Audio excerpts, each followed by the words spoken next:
Part 1. The 18th of September, 2003. Ash hadn't prepared for her arrival in Duskbowl. Even with her blue hoodie pulled up, the night air was sharp and cut through to her goose-bumped skin. I can still go home, she thought. Ash looked back down the road she had come. I can wait for a bus to Sampsonshire and I can go home. It was a moonless night, and a sheet of blackness hung over the road after only a few meters. The streetlight above her, as good at brightening the area as a paraplegic is at running a marathon.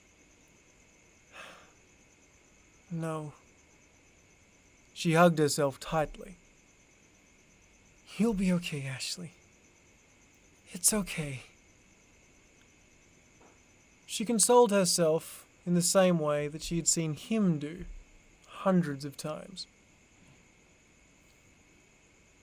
Ash felt her eyes burn, and a feeling like a hot ball slid up her throat and sat in her mouth. The need to cry again was unbearable. Her eyes were still dry, and her throat raw after the bus ride. God, not again, she said. She slapped herself, trying to emphasize the point. You don't get to cry, you bitch, cow, monster. She wanted to call herself every name under the sun. If she could, she would have bashed the living daylights out of herself. But she couldn't. Ash knew what he would think. She cupped her face and cried out, Okay. You're all right, Ashley. You're all right. Ash spent that night in an alley near the bus stop. She had barely enough money for food, let alone a hotel room. Sure, she could drop her $200 on one night at a hotel, but then she'd be out the next day and somehow more broke than when she started. No, there had to be a workaround. The next morning, Ash went looking for cars on the side of the road. It is a universal law that every town on Earth has at least one road where single parents sold their paddock bashers and rust buckets. She just hoped that they wouldn't ask her for any paperwork. There was a hazy fog that morning, and somehow that made Ash feel colder. But of course, the condensation that had seeped into her socks wasn't doing her any favours either. She looked to the sun, hardly squinting thanks to the fog. Hey, would you mind putting the heater on, pal? Some of us have to work here. She pinched the bridge of her nose. By midday, she had found her rust bucket, an old Ford Laser. Its owner, a heavily overweight woman with blue hair and glasses, scowled at her. Boyfriend kick you out, Dal? She said, pong of fake fruit from her chewing gum making Ash's eyes water. Ash turned away, trying to avoid the woman's blitzkrieg breath. Yeah, sure. It was easier to roll with the woman's assumptions than to tell the truth. She rolled her eyes. Men, she croaked. All right, Dal. The belt doesn't work, the wheel rims are warped, the exhaust system's rusted to shit, and the radio only takes tape. Ash stared. She's dead, Dal. She's all yours, but Call a mechanic or RACT or someone. Otherwise, she's not going anywhere. Does the heater work? The woman spat out her gum, reached into the driver's side window, and ripped off the vent cover for the heater. The cover seemingly fused shut. She tossed it over her shoulder towards the road. Works now. Okay, thanks. Awesome. Ash said meekly. The woman pushed the sweaty car keys into Ash's hand. Pleasure doing business with you. As the woman waddled away, Ash saw a driver on the road slow down and yell, Oi, Natasha! Quit flinging shit on the road, you idiot! Ah, fuck off, you sexist dog! She spat back. Their spat growing quieter as they got farther and farther away. Ash slid into the front seat and turned on the heater. She felt like she could get tetanus just from sitting there. But at least now she was warm. She cranked the chair back and shut her eyes, hoping that she wouldn't get moved on by a cop. Oh, maybe they don't care about car sleepers here? Ash kicked off her shoes and draped her wet socks over one of the heaters. Just a quick nap, she said. Just a quick nap. With her 5-star lodging sorted, Ash had to get her financial situation figured out. Her lovely little rust bucket had taken all the money she had.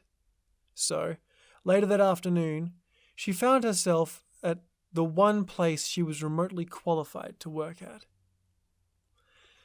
Duskbowl FM. She read the cheap neon sign out front. She hesitated before entering the station. The events of that night back in Sampsonshire still pressing down on her. God, sack up, Ashley. You've got no choice this time. What is this? Mark, the man interviewing her, held up her hastily scribbled resume. At this point, it was less of a job interview and more like a cry for help. Ash smiled politely and swept some of her hair behind her ear. Mark looked tired, annoyed, and bored all at once. The middle-aged man wondered how he had gone from wanting to become a writer fresh out of high school and instead ending up in this dead-end dump. He licked his lips, thinking about the scotch he kept in his desk drawer. He looked back to the resume. Says here you've got experience in radio. Is that true? Yep. Well, sort of. Ash trailed off. So I take it then you'll have no trouble telling me what an XLR cable is used for then. Ash smiled, trying hopelessly to hide the cogs turning in her head at top speed. Just say something, she thought. Yeah, XLRs are used to connect the big antenna on the roof to the rest of the station. Right? Did you really just put that as a question? She thought. Mark leaned back in his chair, spine making an audible crack. He scrunched up Ash's resume and tossed it into the rubbish bin. He looked over the young woman before him, small, visibly tired, and wearing a friggin' hoodie to a job interview. Any self-respecting employer would throw her out in her ass faster than you could say Han shot first. Lucky for Ash, Mark's self-respect was somewhere in a high school car park.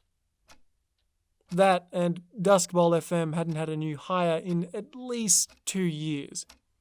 They weren't exactly loved by the community. All right. You start next Monday. Try and clean yourself up between now and then. He reached under the table and pulled out a stack of dusty books. He pointed to each. On-air protocol, equipment instructions, and recording and maintenance 101. Between now and Monday, these are your Bible. Ash stood and extended a hand. Thank you for giving me this chance. I'll do my best. Whatever. Mark walked back to his office, shut the door, and pulled out his beloved scotch.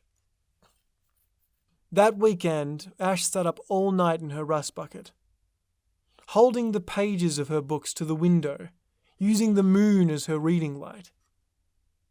The chair's springs attacking her, the book's pages giving her paper cuts, and her general exhaustion were all sure to pay off by Monday.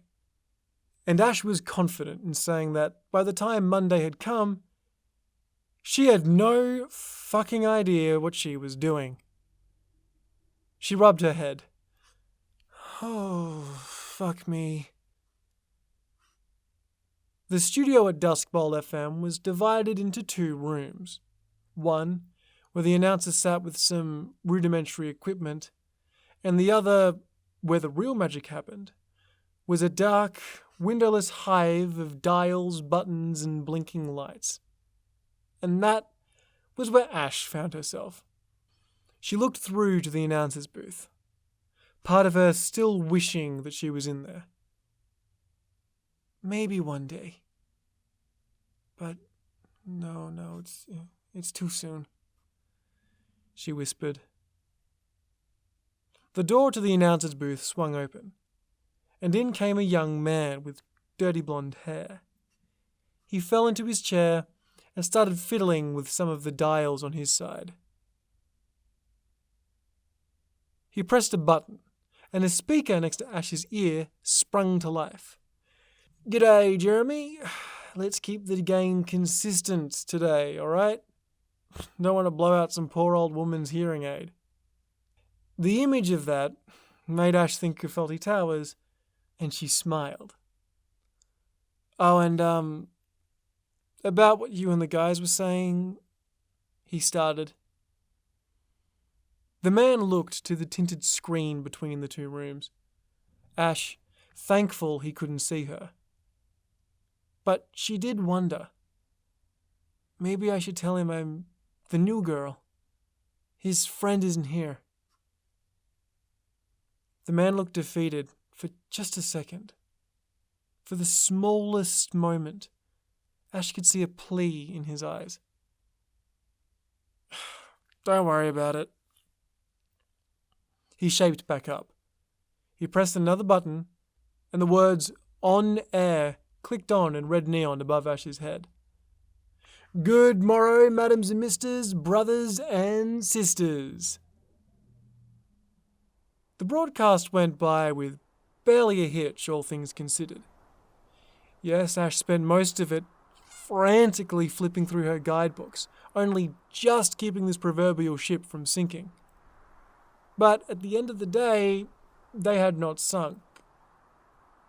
So that was an overall win. Ash crept outside to eat her lunch, if you could even call it that. Maybe in some alternate dimension, this sad, deflated thing in her hands could be considered a sandwich. That wasn't so bad, right? She thought. Yeah, I did good. She cringed. She didn't deserve compliments. She kicked herself. Allison, right? The young man from before had appeared next to her, trying his best friendly smile. Ash was both scared and confused. Had he meant to talk to someone else, but had her mistaken? And if he did mean to talk to her, how the hell was that supposed to work?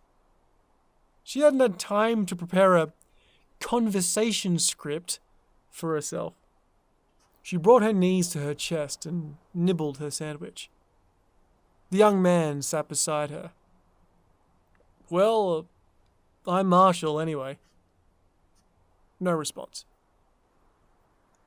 The inside of Ash's head had moved to DEFCON 3. Martial law declared, emergency, human interaction has been initiated.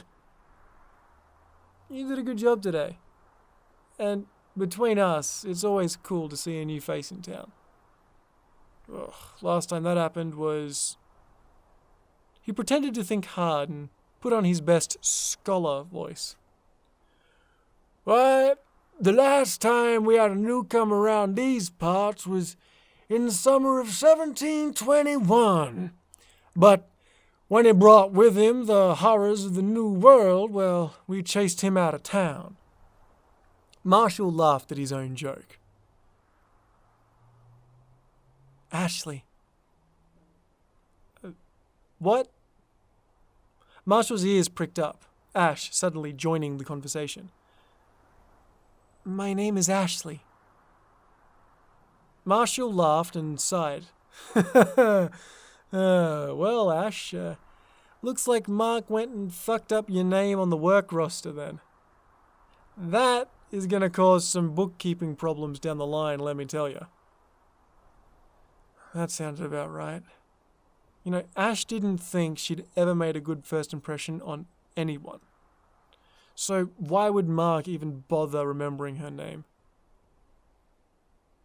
People just didn't want to be friends with her. But of course, like most introverts, Ash's anxiety was blinding her to the guy that was actively trying to befriend her at that very moment. Still getting nothing back, Marshall just started talking. And again, Ash could see that momentary plea in his eyes. He rambled about everything, ranging from the weather, his general lack of interest in sports, the rum rebellion. But it wasn't until he made a passing remark about a video game that Ash perked up again. I like Doom too, she said lowly. Right? Marshall finally had something to latch onto, and he sure as shit was grabbing onto that like a life jacket. I played the shit out of that in school. Damn, 1993. Fuck, I feel like an old man now. Do you play much? Maybe a bit of Quake on the down low? Ash's face lit up just a little, starting to recognize the mutual interest that was developing. I like RPGs mostly, you know, like Daggerfall and the like. Anything where she could pretend to be someone else. Ugh, man, I wish I had the patience for those. What can I say? I just love me some ultraviolence. Ash giggled, and Marshall chuckled as well. She felt the whisper of a warmth in her chest. A sliver of happiness was just what the doctor ordered after everything that had happened. But all this talk of video games made her think of Joey. And quickly the cold filled her again. She stood to leave.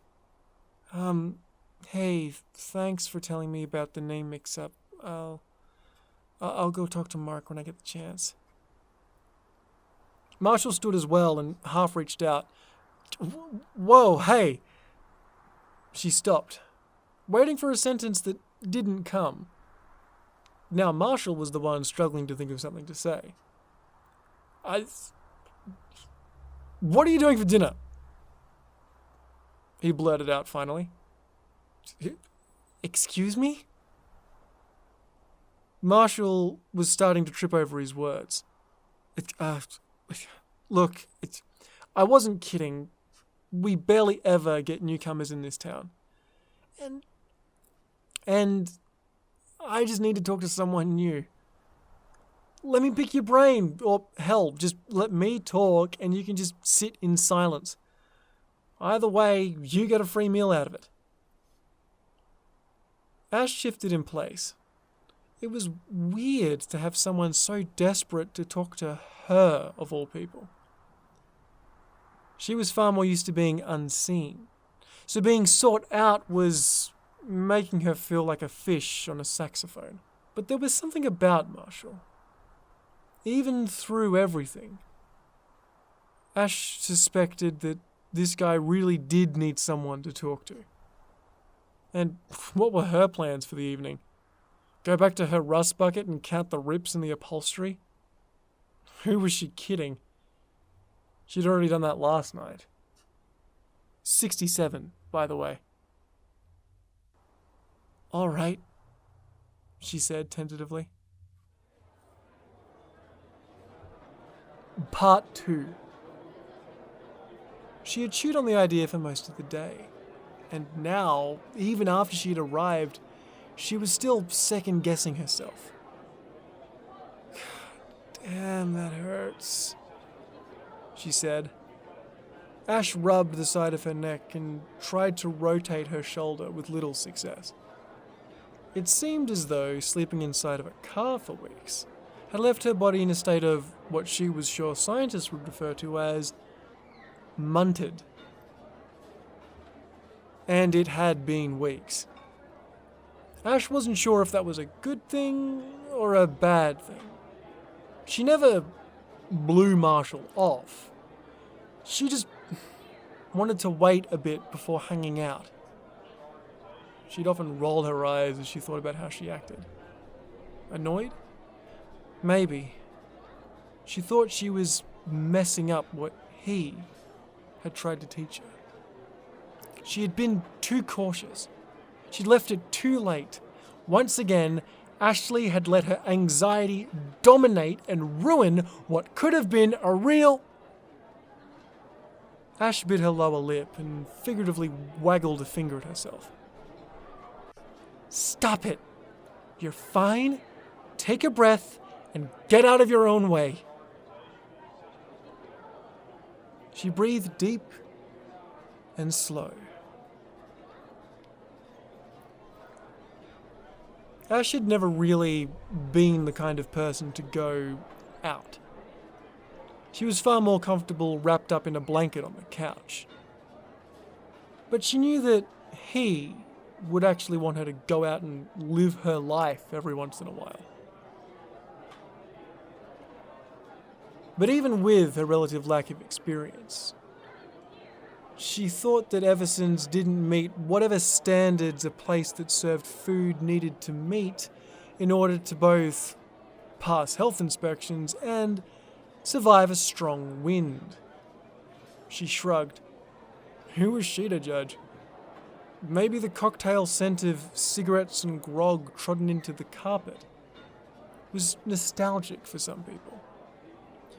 She saw the door on the far side of the pub open. It was Marshall. 6 p.m. on the dot. Just like they'd agreed. Of course, she'd been there since 5:45. She wasn't entirely sure how these things worked and was trying a bit too hard to preemptively stop the ship from sinking. He scanned the room, saw her, and walked over with a smile. Ash's internal voice started screaming. Shit. She hadn't thought about this. She didn't know how people did the people thing. Had she unknowingly agreed to a date? Oh, please don't be a date. Stupidly, she just assumed that a guy had asked her out to dinner for what? A plucky, purely platonic hangout sesh? Marshall sat down. Oh, crap, she muttered. God, I don't smell that bad, do I? What? No, I was just... And when you know? Marshall stared, unblinking. Yes, he said with complete confidence. Ash laughed into her hand, rubbing her face. God. What am I doing? I'm sorry. No, it's all good, Marshall assured. Really? Yeah. Strokes are common in people your age. We can finish up here and I'll drive you to the ER. Alright. So far, better than expected. Ash had time to prepare her brain for human interaction this time. So, she was at least 70% sure she wasn't going to choke like the first time she'd met Marshall. There were long pauses and jokes that didn't quite land. But none of it felt awkward. It all just seemed to flow weirdly. Is this what friends do? Ash thought. She was still so new to this whole thing. She may not have noticed it herself, but Ash was gradually getting more open as the conversations continued. It is a fact of life that it is only when you are mid-chat will the waitress appear to take your order. So, cutting Marshall off mid-rant about Star Wars, a brown-haired woman popped up, notepad in hand. She looked at Ash. What can I get you? Just a bowl of chips and some sauce, please. No worries, the lady replied. Drinks?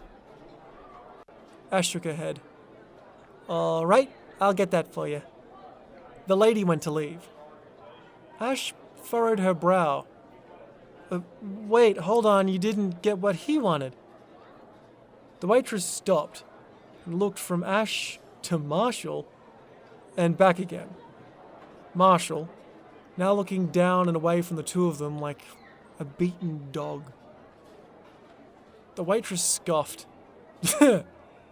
Yeah, I'll just get those chips for you, honey. She left. What was that about? Ash asked. Marshall returned to the one tactic he knew best. Humor. Oh, she's just jealous that I got captain of the cheer squad and she didn't. He smiled weakly. Ash knew that look. She had seen it on her own face for years. She thought of Joey, and a small spark hit her in the chest. No, that's not fair. What are you going to eat? What? Want me to go talk to someone? What was she doing? Ash never acted like this. She was a hermit crab. Her shell was where she belonged. But this just seemed like something she had to do. Despite her internal voice screaming at her to return to the safety of the shell. Anger, unresolved especially, can be a powerful motivator. Marshall's practiced smile broke for a second, and he, with a low voice, reached out for Ash and said, Really? It's fine. I've got food. Don't worry about it. He gestured to a small plastic box he had brought with him. A packed dinner. He had packed a dinner. The spark in Ash's chest turned into an explosion. She didn't know what the hell was going on in this town, but she was already sick of its people. She stood, wishing she had a handbag to grab for emphasis, then cringed at the idea of a handbag and changed her mind. Get up, we're leaving. She was surprised by the assertive tone she had never heard come out of her mouth. Well, except for maybe once. Ash, it's fine. Really, don't worry about it. No, it's not. People don't just get to treat you like you're invisible. She was in the grips of something. No idea what. It was like being drunk. Inhibitions dropped away, and the things that she had drowned in second-guessing and insecurity just fell out of her mouth. Marshall froze, not entirely sure how to handle this situation. Was he thankful? He thought so. Okay, alright, we can leave.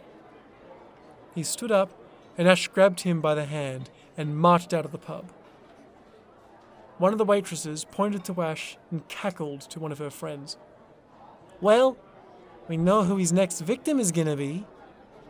To Ash's surprise and Marshall's horror, she found herself turning on the spot and winding up for a punch. Marshall frantically grabbed at her arm and led her outside. No, it's fine, she's fine, we're fine, it's all good, just leave it. They stood outside, and before Marshall could finish opening his mouth, Ash jumped in. Where's your place? What? I guess it's... She cut him off again. Near or far? Marshall swallowed his protests. Near. Ash, still coming down from her fury, just said, take me. Marshall was ashamed of his apartment, though he tried not to show it. It was the same dingy shoebox he had lived in since high school, but at least now it was cleaner and had more than just a few pieces of furniture. They got in the door, and Ash rested against a wall and rubbed her temples.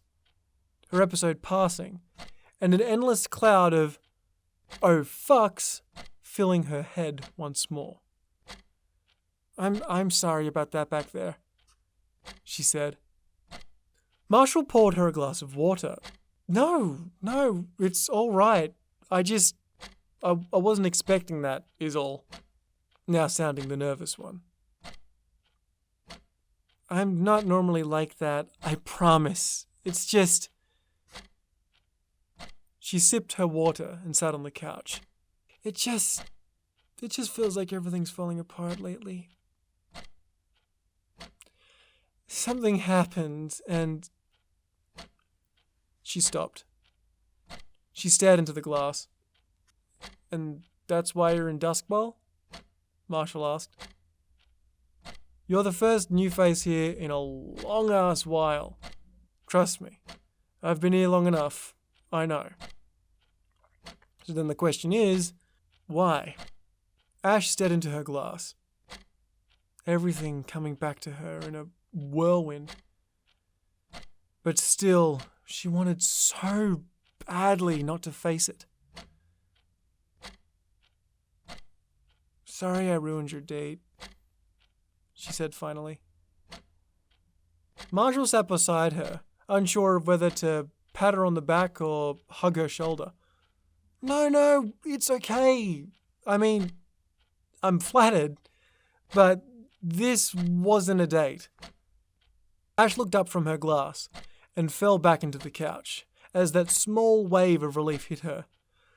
Oh, thank God. You see, for a second there, noted, I just want a friend, a mate. Like I said, not many new people around here. Besides, I've already got a girlfriend. Oh yeah? Where is she? I'd love to meet her.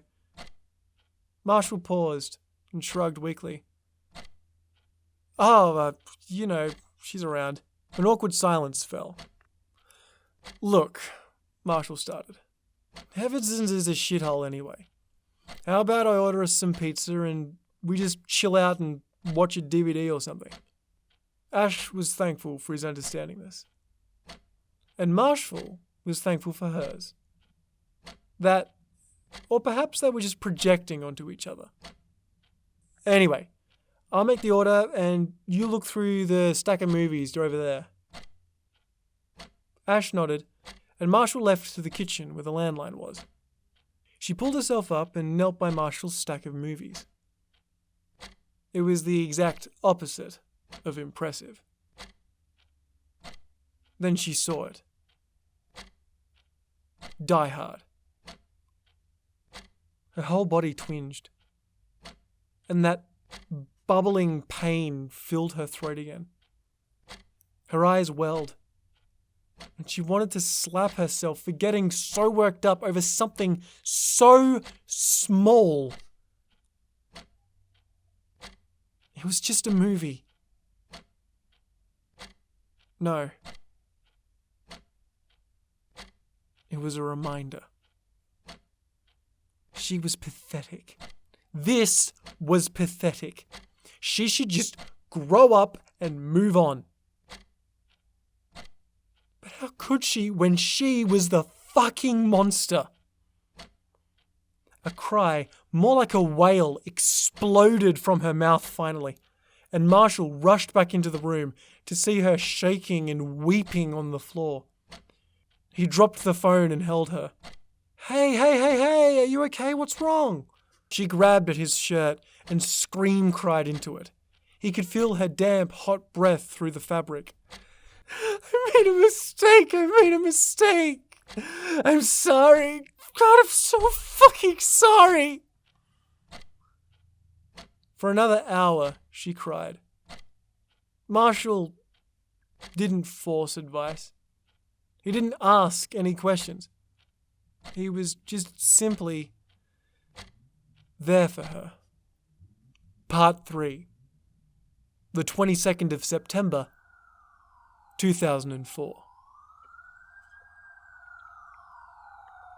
Ash's ears ringed and burned. Groggily, but frantically, she clawed at the blindfold wrapped around her eyes.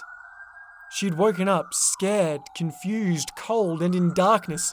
She needed to see. She had to see. Finally, free of it, she looked around. She was lying down in an alley, cold, wet concrete hurting against her knees and elbows. Behind her, sirens blared. In a daze, she looked over her shoulder to see, across the road, Duskbowl FM, smoke bellowing out of its windows, and more police cars than she could count at the front. Shakily, she got to her feet, horrified and concerned for those inside. But then the thoughts like seeds came back. She reached around to make sure that she still had her backpack. I can't let them find me, she said. I can't let them find me. G'day guys, it's me, Harry, and I just wanted to say thank you for listening to this episode. Duskbowl is, well, it's my passion project, and it just means so much to me that you support it. And if you'd like to support Duskbowl more, feel free to like, subscribe, and support us on Patreon. Anything at all that you could give would mean the absolute world. Your support really does mean everything to me. And I just want to apologise if you can hear trains and cars in the background. I've recently moved, so the whole setup is different. For a lot of you, this is going to be the first time you've actually heard Duskbowl, because obviously you didn't have the biggest following in the start. There are the tapes that if people new coming in want to listen to, feel free. They will give you a lot of context, I feel. I want to thank Romnex so much. I feel like a lot of you will be coming from her channel. Without her, I don't think Duskbowl would be getting the traction that it's getting at the moment. It really does mean a lot that she helped me out, and she is amazing. Please, if you aren't a subscriber of hers, please go to subscribe to her. She's absolutely fantastic. She does amazing horror narrations, and it is a crime she doesn't have a larger following than she does. If you want more Duskbowl, we're going to be uploading fortnightly, and on top of that, on our Instagram page, we actually have like a BARG found footage type story that's going on that you can go and enjoy, which I'm sure you'll get quite a lot out of. So that's on our Instagram page, which will be linked in the description. I'd also like to start having Duskbowl artwork competitions. So if you guys have any fan art that you have of Duskbowl, send it through to the Duskbowl email address, and then the winner of that competition for that week or fortnight will then have their artwork platformed both on our YouTube channel and on our Instagram page. Ash was voiced by the amazing Caroline Fester, and the always absolutely fantastic music that Duskbowl just wouldn't have an identity without is by Samuel Burke, a longtime friend of mine, and please go follow some of his music. I'll be linking some of his bands down in the description. And lastly, if you want to have an Australian accent in any of your projects, I'm a voice actor myself, so if you want to have me on board, feel free to hit me up on my Fiverr, which I'll also be linking in the description.